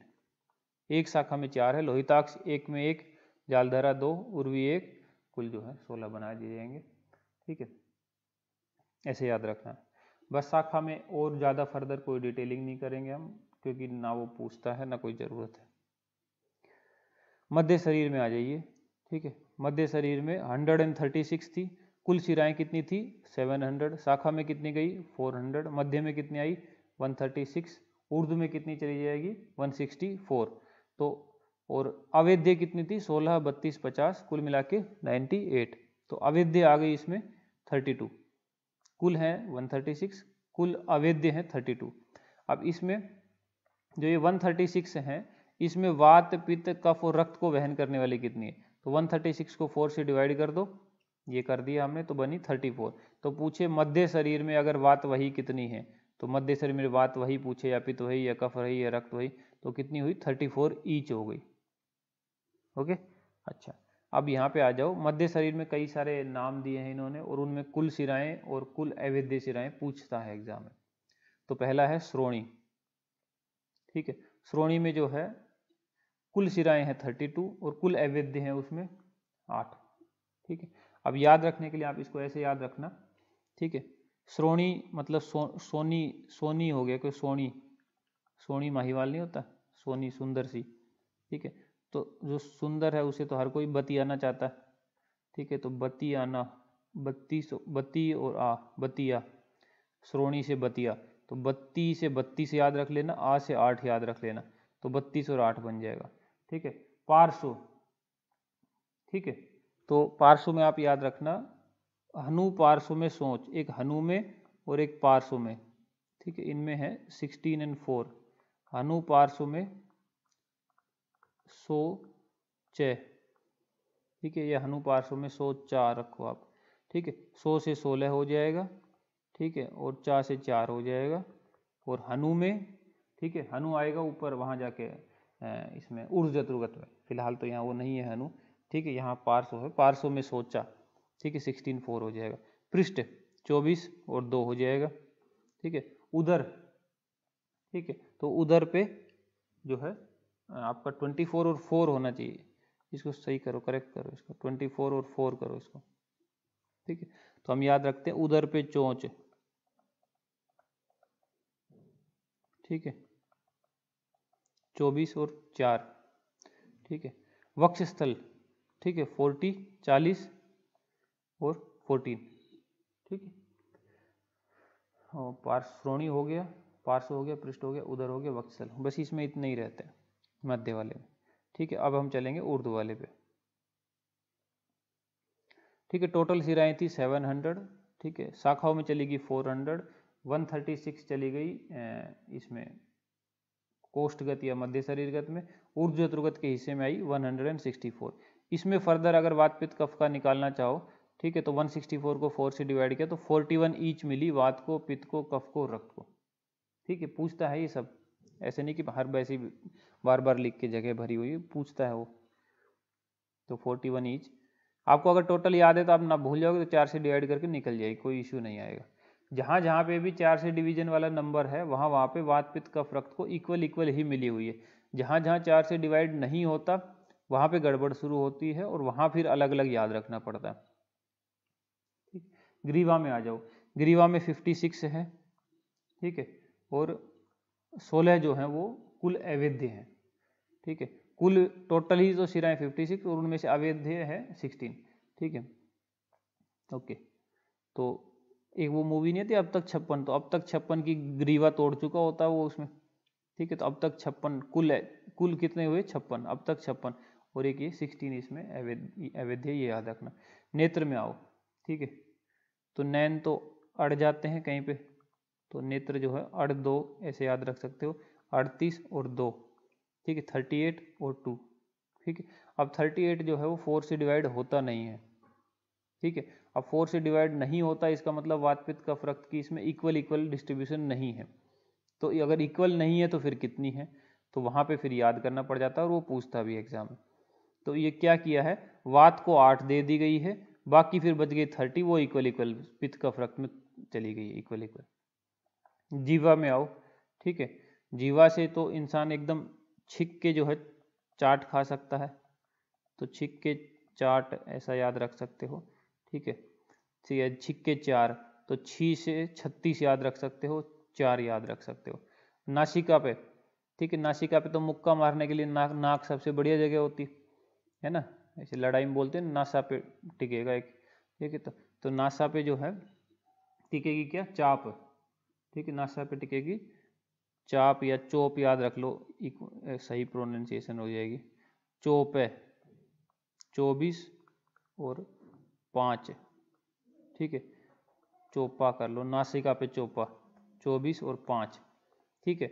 अच्छा, फिर कर्ण और शंख आएंगे, तो कर्ण और शंख का याद रखना, कर्ण दद्दो ने शंख बजाया, कर्ण दद्दो ने शंख बजाया, ठीक है, तो कर्ण और शंख दे 2, दे से 10 और 2 से 2, कर्ण का और शंख का दोनों में 10 कुल हैं और 2 जो हैं वो अवैध हैं, ठीक है। अच्छा, अब ये 10 भी 4 से डिवाइड नहीं होता, नहीं हो रहा ना, 10 भी 4 से डिवाइड नहीं होता, तो इसका मतलब इसमें भी वात पित्त का फर्क जो है इक्वल इक्वल नहीं है, तो अगर इक्वल नहीं है तो फिर कितनी है, तो वो याद रखना पड़ेगा।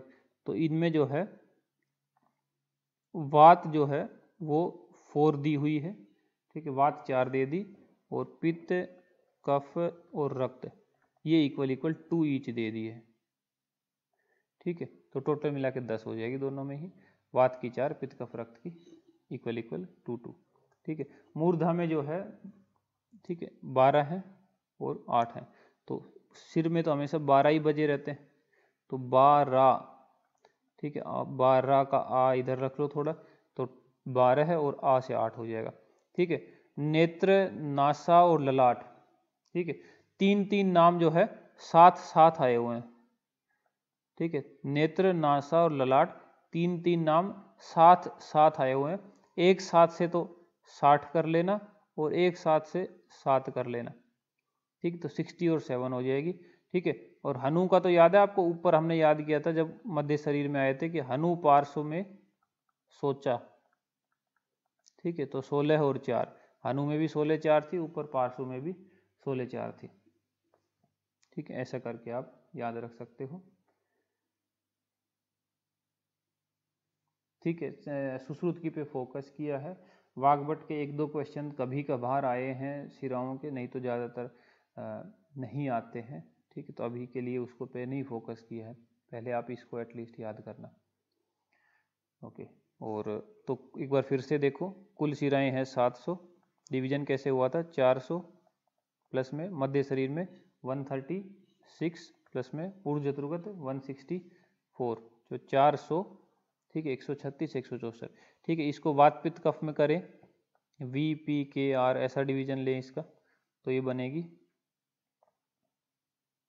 ये तो हुआ कुल, ठीक है। और अगर VPKR ईच अगर लें तो 4 से डिवाइड करते चले जाओ, 700 का 175 हो जाएगा, 400 का 100 हो जाएगा, 136 का 34 आएगा, 164 को करो 41 आएगा, तो ये VPKR ईच हो जाएगा। और बाकी जहाँ जहाँ भी है सब जगह 4 से डिवाइड होकर निकल जाएगी। जहाँ नहीं हुई, जैसे नेत्र में डिवाइड नहीं हुई, वहाँ 38 थी तो वात को 8 मिली, PKR को 10 ईच मिली। कर्ण में और शंख में डिवाइड नहीं हुई, वहाँ 10 है, तो वहाँ वात को 4 मिली, PKR को 2 2 2 2 मिल गई। इस तरह करके ये एंड होता। धमनी शारीर, ठीक है, धमन्यात धमन्य, ठीक है, पूछा कर जाए कभी धमन्यात क्या, धमन्य, शरणार्थ शिरा, शरणार्थ श्रोतांशी, चरक सूत्र 30 की बातें हैं सारी, रेफरेंस से भी पूछा जाता है कभी, श्रवणार्थ श्रोतांशी, शरणार्थ शिरा, धमंत किसने कहा है, चरक ने कहा हुआ है, ठीक है।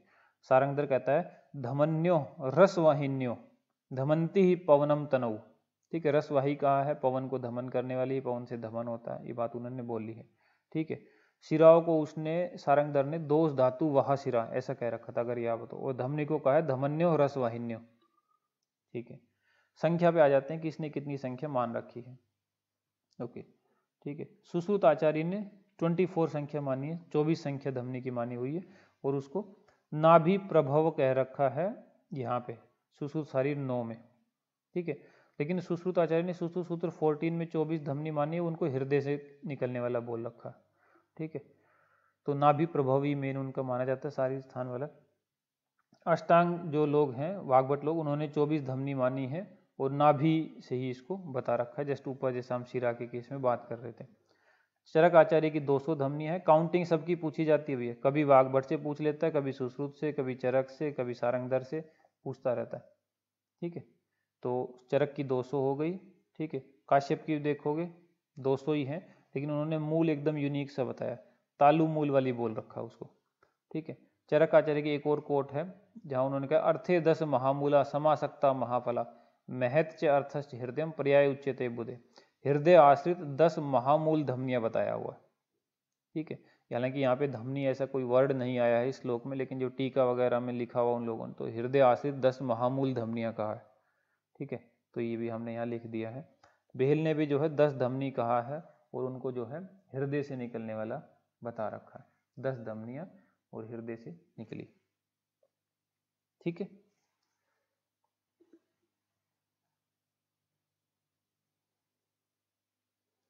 ठीक है, चक्रपाणी ने 24 महाधमनी ऐसा कहा हुआ है। अब धमनी संख्या का विस्तृत विवेचन देखते हैं, जो कि पूछा भी जाता है और काफी इजी है एज कंपेयर टू जितना आप अब तक कर चुके हो उससे। 33 पेज नंबर पे देखो, धमनी संख्या का विस्तृत वर्णन, ठीक है। आपको एकदम स्मूथ फ्लो लगेगा बटर की तरह, जब तक कि आप इतनी याद करके आए हो लंबी लंबी, इसमें कुछ ज़्यादा दिक्कत नहीं। सुश्रुत आचार्य 24, सुश्रुत आचार्य का ही डिवीजन हम देख रहे हैं यहाँ पे, और किसी का यहाँ पे कुछ भी नहीं लिया। 24 धमनियाँ मानते हैं वो लोग। 10, 10 और 4 ऐसे डिवीजन कर दिया उन्होंने, 10 ऊर्ध्व में, 10 अधः में और 4 जो है त्रियक है। अब ये 10, 10, 4 है ऊर्ध्व अधः त्रियक, ये फर्दर डिवाइड होके 30, 30 और 4 वाली जो है वो इन्यूमरेबल असंख्य बन जाती है। 10 के 30 शाखाएं, 30, 10 की फिर 30 और 4 की असंख्य। नीचे लिखा है हमने ऊर्ध्वगा धमनी 10, अधोगामी धमनी 10, त्रियक धमनियां 4। ठीक है, अब वर्णन शुरू करते हैं इनके। ऊर्ध्वक में आ जाओ। ऊर्ध्वक धमनियां, ठीक है, ओब्वियसली ऊर्ध्व की ओर जो है शब्द, स्पर्श, रूप, रस, गंध, ठीक है, इनका वहन करती है। प्रश्वास, उच्छ्वास, जृंभा, क्षुधा, हसित, कथित, रुदित आदि इनका वहन करती है। अब आपको इसको देख के ऐसा लगेगा कि अब मैं इसको कैसे याद करूंगा, जबकि अगर आप उसको ध्यान से देखो तो उसमें याद करने जैसी कोई बात है ही नहीं। ठीक है, ये जितने भी फंक्शंस लिखे हुए हैं, सांस लेना, छोड़ना, जम्भाई लेना, भूख लगना, हंसना, रोना, ये सब के सब ऊर्ध्व लेवल पे ही कार्य कर रहे हैं, कोई अधोग के तो है ही नहीं। तो ये सारे के सारे जो है ऊर्ध्वक धमनियों में ही आएंगे ओब्वियसली। ठीक है, और बाकी शब्द, स्पर्श, रूप, रस, गंध, ठीक है, ये तो ओब्वियसली उत्तर आना ही था।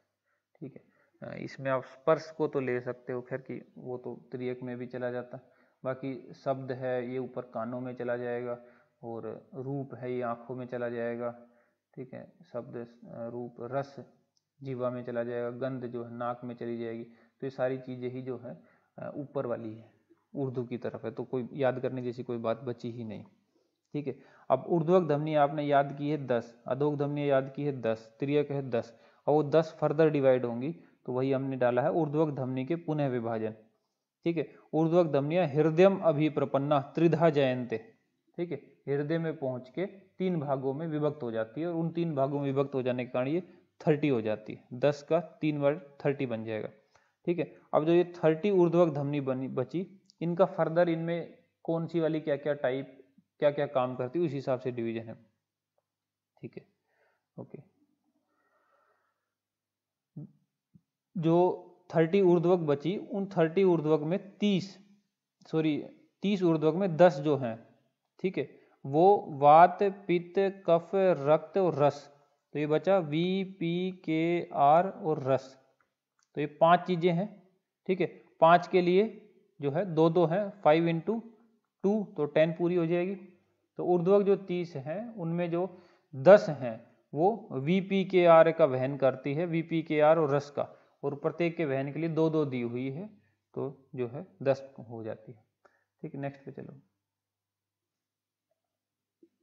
अच्छा, वो जो रस है वो धातु वाला रस है। ठीक है, VPKRS वाला जो रस है ये धातु वाला रस है। ठीक है, नेक्स्ट पे चलो आप।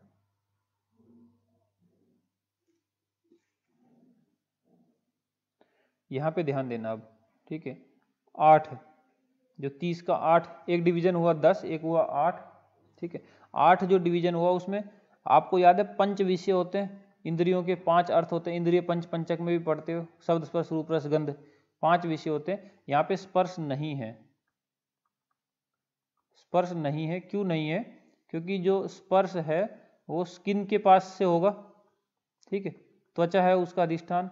ठीक है, और त्वचा जो है वो त्रियकगामी जो धमनी है, जो तिरछी जाएगी, टेढ़ी, वही त्वचा तक पहुंचेगी।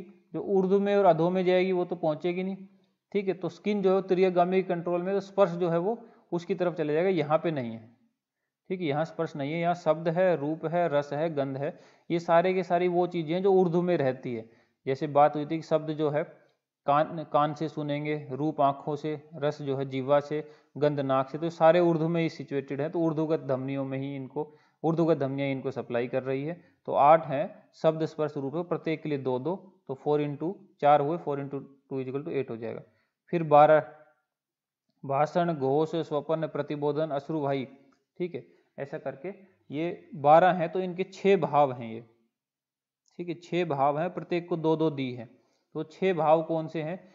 भाषण देना, घोष, ठीक है, घोष, उद्घोष, बोलना जोर से, स्वपन वगैरह, प्रतिबोधन, सोना, जगना, अश्रुवाही। ठीक है, और स्त्रियों में स्तन संसृत स्तन्यवाही। ठीक है, और पुरुषों में स्तनों में रहकर शुक्रवाही। ठीक है, तो वो जो है पुरुष के केस में शुक्रवाही, स्त्री के केस में स्तन्यवाही, लेकिन है दोनों केस में स्तन संसित, इस तरह करके ये हो जाएगी। अब इसमें भी याद रखने जैसी कोई बहुत बड़ी बात नहीं है, ठीक है। वो जनरली पूछ लेता है कि जैसे भाषण के लिए कौन सी वाली है, इस तरह। तो ये सारी चीजें देखो अभी भी उर्दू की तरफ ही है। भाषण देना, बोलना, सोना, जगना, आंसू निकलना, स्तन निकलना, स्तन्य निकलना, ठीक है, ये सब उर्दू के लेवल की बातें, तो सारे उर्दू के ही कंट्रोल में है। तो इस तरह करके ये भी आप इजीली याद रख सकते हो, ठीक है। तो टोटल जो है शुरुआत में तो 10 थी, ठीक है, उर्दूगत ध्वनियाँ, ठीक है। 10 से डिवीजन होके बनी 30, ठीक है। 30 में याद रखने के लिए फिर 10 है, 8 है और 12 है, ठीक है। सबको 2-2 सप्लाई जाती है। तो 10 जो है वो एक्चुअल में 5 फैक्टर को 2-2 सप्लाई है, जो 8 है वो एक्चुअल में 4 फैक्टर को 2-2 सप्लाई है, और जो 12 है वो एक्चुअल में 6 फैक्टर को 2-2 सबको सप्लाई है, ठीक है। जो 5 थी 10 वाली के साथ में जो 5 ऊपर थी वो थी VPKR और रस। जो 8 के साथ 4 है ये है शब्द, स्पर्श, रूप, रस, गंध में स्पर्श को हटा दो, और ये जो है ये है भाषण देना, बोलना, सोना, जगना, आंसू और स्तन्य, ठीक है। ऐसा करके पूरी हो जाती है, ठीक है। नेक्स्ट पे आओ, अधो वाली पे। अधोग ध्वनि का वर्णन पहले देखो। कार्य, अधोग ध्वनि, कार्य ऑब्वियसली जो नीचे के लेवल पे कंट्रोल थे, जैसे सारे उसके ऊपर वाले को दिए थे, तो वात का, मूत्र का, पुरीष का, शुक्र का, आर्तवादी को, इनको अधो में ले जाने, अधो वहन करने का काम ये करेगी, ठीक है। अच्छा, ये और क्या क्या करेगी? पित्ताशय को प्राप्त होकर वहां स्थित अन्नपान रस उष्णता से पक्व करती है, उसका वहन कर शरीर को तर्पित करती है, और ऊर्ध्वक और तिर्यक धमनी को भी अर्पित करती है, ठीक है। रस स्थान को अभिपूरित करती है, मूत्र पुरी स्वेद का विवेचन करती है, तो मतलब डाइजेशन वाला सारा काम, और डिवीजन वाला कि मूत्र को अलग कर दिया, पुरीष को, स्वेद को, इनको, और जो सार भाग है उसको अलग कर लिया, सब इसके कंट्रोल में आएंगे, ठीक है। अधोनाभि में पक्वाशय, कटी, मूत्र, पुरीष, गुद, बस्ती, मेड्र, शक्तिनी, धारियंते, याप्यंते चे। तो इसमें याद करने जैसा ऐसा कुछ भी नहीं है, लंबा सा पैराग्राफ दिख जरूर रहा है, लेकिन आप लॉजिकली सोचो तो वो और किसी के कंट्रोल में आने भी नहीं थे। बस आपको ये याद रखना है कि हाँ, डाइजेस्टिव सिस्टम जो है, पित्ताशय वगैरह, अन्न, ये भी सब इसके कंट्रोल में है, क्योंकि हमें कहीं ऐसा ना लगने लगे कि अधोगामी जो है वो जो है कटी से नीचे वाले पे लेवल पे चलेगी, जो डाइजेशन वाइज है सब उर्दू के कंट्रोल में आएंगे। लेकिन अब आपको भाई इतना याद रखना है कि उर्दू के कंट्रोल में डाइजेशन वाले, पित्ताशय वाले काम वाम नहीं है, वो सब भी अधो के ही कंट्रोल में, क्योंकि मूत्र, पुरी, शुक्र, इन सब का विवेचन करना उसी के है। मूत्र पुरी इसका विवेचन करना है, तो वो डाइजेशन पे भी कंट्रोल चाहिए उसको, सब उसके हाथ में चला गया,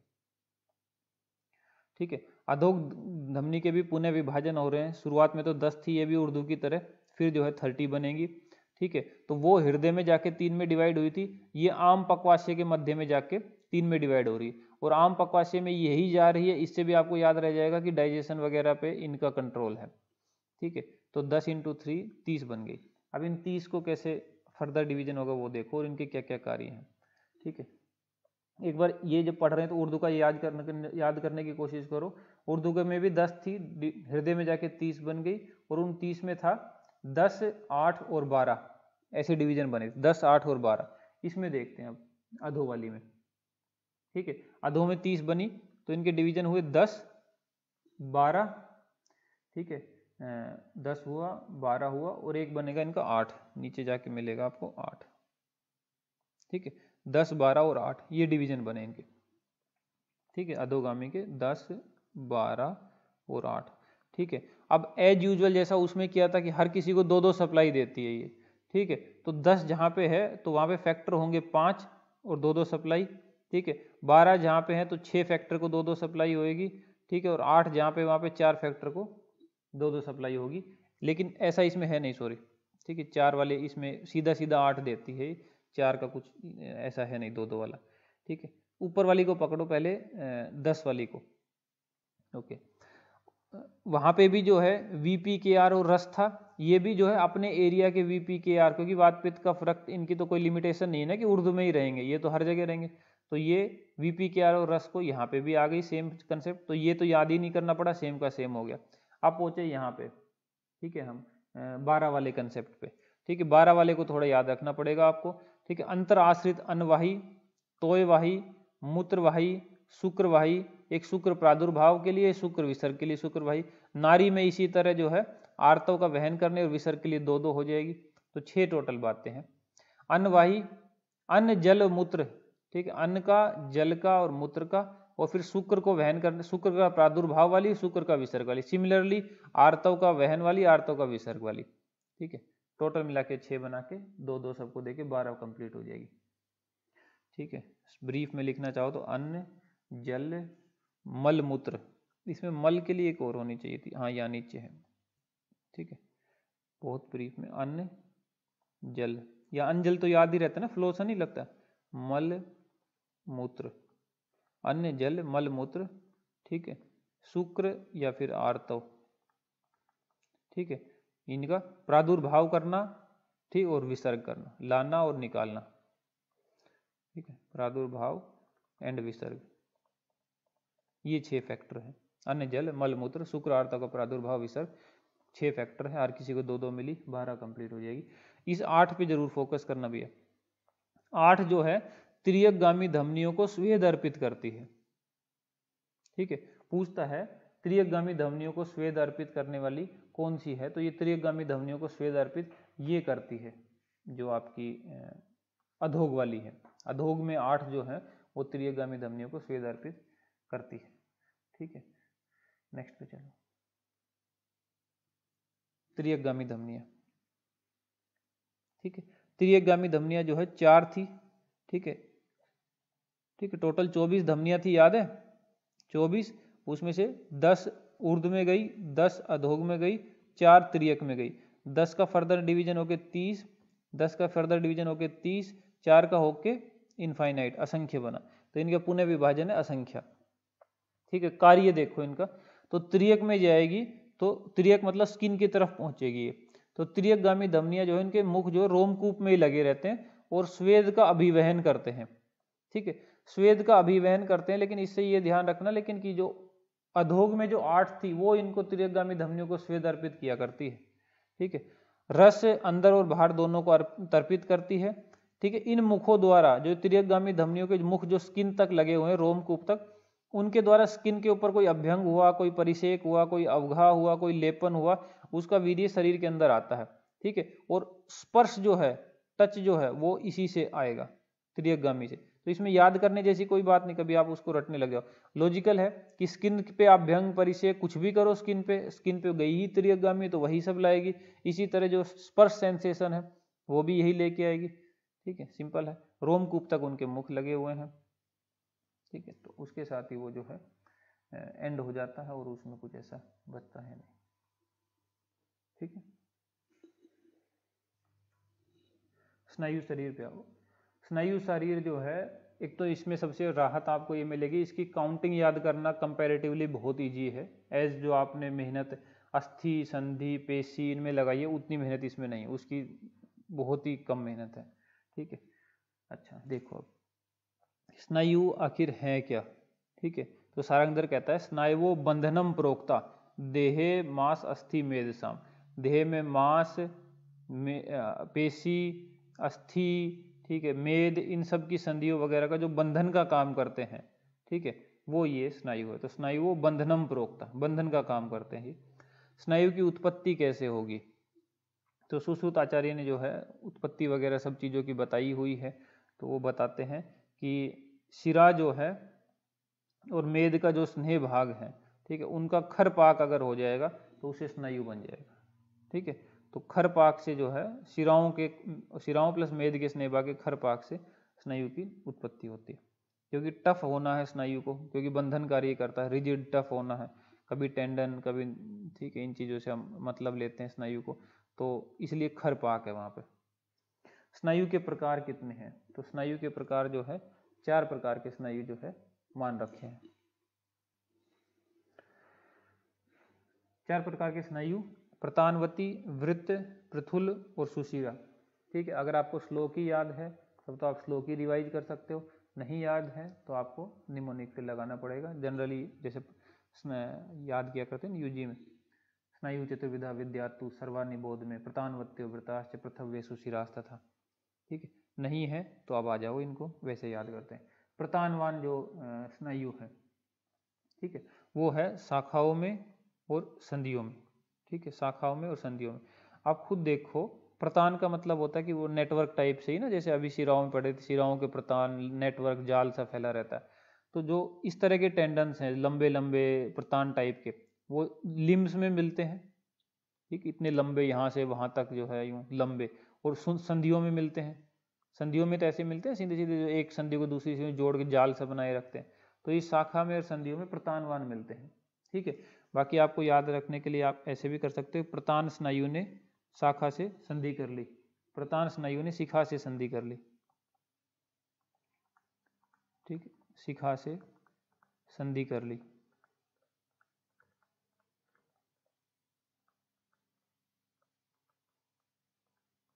ठीक है, तो प्रतानवान जो स्नायु है उसमें मिलेगा आपका शाखा और संधि, ये दो, ठीक है, शाखा और संधि में मिलते हैं। वृत्तास्तु कंडरा, जो कंडे नहीं होते ऊपले ऊपले, तो वो तो गोल गोल होते हैं, ठीक है। तो कंडराओं, कहना तो ये चाह रहा है कि कंडराओं में वृत्त वाले स्नायु पाए जाते हैं। तो आप याद रखना कि कंडे वृत्त होते हैं, गोल गोल होते हैं, तो वृत्त कंडे हो जाएंगे। प्रथुल, ठीक है, प्रथुल का मतलब होता है, आप थोड़ा मीनिंग समझो, प्रथुल का मतलब चपटा, चौड़ा, ब्रॉडर सरफेस वाला। तो आप नोटिस करना, ठीक है, पार्श्व में, ठीक है, पृष्ठ में, सिर में, ऐसी जगहों पे ब्रॉडर वाले, थोड़े एकदम शार्प वाले अटैचमेंट नहीं, थोड़े ब्रॉडर अटैचमेंट वाले पाए जाते हैं। तो पार्श्व, उर, पृष्ठ, सिर, इनमें प्रथुल स्नायु पाए जाते हैं। बाकी हम ऐसे भी याद कर लगते हैं कि पप्पू का सिर जो है वो पृथु स्नायु जैसा है, पप्पू का सिर जो है वो पृथु स्नायु जैसा है, पप्पू का सिर पृथु स्नायु जैसा है, जैसे आपको ठीक लगे, श्लोक, निमोनिक, लॉजिकल, जो ठीक लगे वो कर लेना। पप्पू का सिर पृथु स्नायु जैसा है, ठीक है। तो पी ए से पार्श्व हो जाएगा, पी से पृष्ठ हो जाएगा, यू से उर हो जाएगा, और सिर से सिर हो जाएगा, ठीक है। सुशिरास तथा, ठीक है, सुशिर स्नायु, तो ये सुशिर जो है ऐसी जगहों पे मिलते हैं जो सुशिर मतलब होता है खोखला, ठीक है। तो ऐसे ऑर्गन्स जो अंदर से खोखले हैं, जहाँ पे स्पेस है, ठीक है, वहाँ पे ये मिलेंगे स्नायु, जहाँ पे छिद्र है। तो आमाशय, पक्वाशय, इनके अंत भाग में ये स्नायु मिलते हैं, ठीक है, स्फिंक्टर वगैरह बनाने के काम आएंगे ये, तो इसलिए सुशिर है, ठीक है। तो आम, पक्वाशय, अंतेशु, ठीक है, और वस्तु, आमाशय भी खोखला है, पक्वाशय भी खोखला है, वस्ती भी खोखली, अंदर स्पेस है, उनके स्फिंक्टर वगैरह बनाने में ये स्नायु काम आ जाएंगे। तो आम, पक्वाशय, अंतेशु, वस्तु चे सुशिरा खलु, ऐसा करके श्लोक होता है, सुशिर स्नायु वहाँ पे हो जाएंगे, ठीक है। स्नायु के कार्य क्या है, तो ओबियसली एक सिंपल सी लैंग्वेज में सारंगधर का ऊपर आया था कि बंधन का काम करना है इनको, ठीक है। तो इसके लिए उपमा भी दे रखी है कि जैसे नौका वगैरह हुआ करती है, उसमें हम बंधन वगैरह बांधा करते हैं, उसी से वो भार को सहन कर पाती है। उसी तरह जो बॉडी के पूरे भार वार सब कुछ है, उसको स्नायु जो है बहुत प्रकार से बांध के, स्नायु भीर बहुभीर बद्धा भार सहनरा, वो स्नायुओं से ही बंध बंध के वो सब सहन कर पाता है, ठीक है। स्नायु का महत्व करके एक पॉइंट देख लो, ठीक है। न ही अस्थिनी नैवा पेशो न सिरा न च संदेह व्यापित व्यापादिता तथा हनियु यथा स्नायु शरीरणाम, ठीक है। अस्थि, पेशी, सिरा और संधि, ठीक है, किसी पे भी चोट लगे तो उतना ज़्यादा व्यापक नहीं होगा जितना स्नायु पे लगने पे होगा, ठीक है। सब कुछ ही, पेन भी ज़बरदस्त होगा, सब गड़बड़ हो जाएगा सिस्टम। तो वैसे भी सारे नाम तो इसमें आ ही गए, अस्थि, पेशी, सिरा, संधि, बचे तो केवल स्नायु या धमनी बचा था, ठीक है। तो बस स्नायु यहाँ पे आ गया। अब देखते हैं स्नायु संख्या का विस्तृत विवेचन। स्नायु संख्या का विस्तृत विवेचन पे आ जाओ। कुल स्नायु जो है वो कितने हैं, 900, कुल स्नायु जो है 900 है, ठीक है। शाखाओं में 600 गए, मध्य शरीर में 230 गए, ऊर्ध्व त्रुगत में 70 गए हैं, ठीक है। अच्छा, वो डिवीजन याद कर लेते हैं एक बार, किस में कैसे कैसे गए हैं, ठीक है। शाखा में देखो, शाखा में 5 उंगलियां, ठीक है, हर को दिए इन्होंने 6-6, तो 30 तो यहीं चले गए प्रत्येक उंगलियों में। तल, कुर्च, गुल्फ, संसित 30 गए, जंघा में 30 गए, जानू में 10 गए, उरु में 40 गए, वंक्षण में 10 चले गए, ठीक है। तो कुल मिला के बनेंगे 150, 150 बनेंगे, ठीक है। या मैंने 150 लिखा क्यों नहीं, गलती से ये लिख दिया, ठीक है। पृष्ठ है, कटी है, ये शाखाओं में नहीं आते हैं, पृष्ठ, कटी मध्य शरीर के हिस्से में आया करते हैं, ठीक है। तो यहाँ पे इनको ऐड करो तो ये बनेंगे 150, ठीक है। इसको कट करो 150 बनेंगे, और एक शाखा में 150 है, तो चारों में मिला के जो है 600, ठीक ठीक है, 15 4 जो 60 होता है ना, 600 हो जाएंगे। अब आ जाओ मध्य शरीर पे। मध्य शरीर पे 230 है, तो मध्य शरीर में उरय प्रदेश हुआ, पार्श्व हुआ, पृष्ठ हुआ, कटी हुआ। उरय में 30 हो गए, ठीक है, पार्श्व में 60 है, पृष्ठ में 80 है, कटी में 60 है। इसमें जो पृष्ठ वाला है वो बहुत पूछा जाता है, ठीक है, पृष्ठ वाला बहुत पूछा जाता है, तो पृष्ठ वाले के 80 हैं ये, 80 मतलब 80, हिंदी में 80 कहते हैं हम लोग। तो याद है आप हिंदी वगैरह कभी साहित्य वगैरह पढ़ते तो स्नायुवान पुरुष उसको कहा जाता है, जो मतलब बहुत ही पावरफुल बंदा होता है कि हाँ ये इसमें जैसे कहते हैं इसमें दम है, बंदे में जिगर है। जो स्नायुवान पुरुष मतलब दमदार बंदा हो, तो जो दमदार होता है उसी से कोई आस रखता है, दूसरे बंदे से तो कोई आस नहीं रखता, ठीक है। तो जिसकी पीठ में स्नायु है, उसी जो पीठ में जिसकी में स्नायु, जैसे रीढ़ की हड्डी मजबूत हो उसी से लोग आस रखते हैं, तो पीठ में जिसकी में हो 80 स्नायु उसी से आस रहती है, तो आस से 80 करके पीठ वाला आप याद कर सकते हो। तो जिसकी पीठ में हो स्नायु, जिसकी पीठ में हो स्नायु उसी से इंसान आस रखता है, आशा रखता है, ठीक है। तो पीठ में स्नायु कितने होंगे, आस से 80 याद रख सकते हो, क्योंकि ये बड़ा रिपीटेड सा क्वेश्चन है। ऊर्ध्व त्रुगत में आ जाओ। ऊर्ध्व त्रुगत में टोटल ही 70 है, ग्रीवा और मूर्धा ये दो ही डिवीजन किए हैं। ग्रीवा में 36 चले गए और मूर्धा में जो है वो 34 है, ठीक है। आपने वो वर्ड सुना कि गर्दन अकड़ जाना, ठीक, गर्दन अकड़ जाना वर्ड नहीं सुना, खूब होती है ना गर्दन अकड़ जाती है। तो गर्दन क्यों अकड़ जाती है, क्योंकि गर्दन का 36 का आंकड़ा, संस्कृत में 36 से बनता है ना, हिंदी में 3 से आपस में, तो गर्दन अकड़ जाती है क्योंकि 36 का आंकड़ा होता है स्नायु में। तो 36 स्नायु में चले जाएंगे, ग्रीवा में चले जाएंगे, उसके जस्ट अपोजिट जो 70 में से माइनस करके बचा वो मूर्धा में 34 आ जाएगा। बस इतना सा ये स्नायु का डिवीजन, ज़्यादा कुछ उसमें है ही नहीं, एक ही पेज का भी नहीं है, आधे पेज में आ जाता है, ठीक है। तो ये एंड होता है यहाँ पे।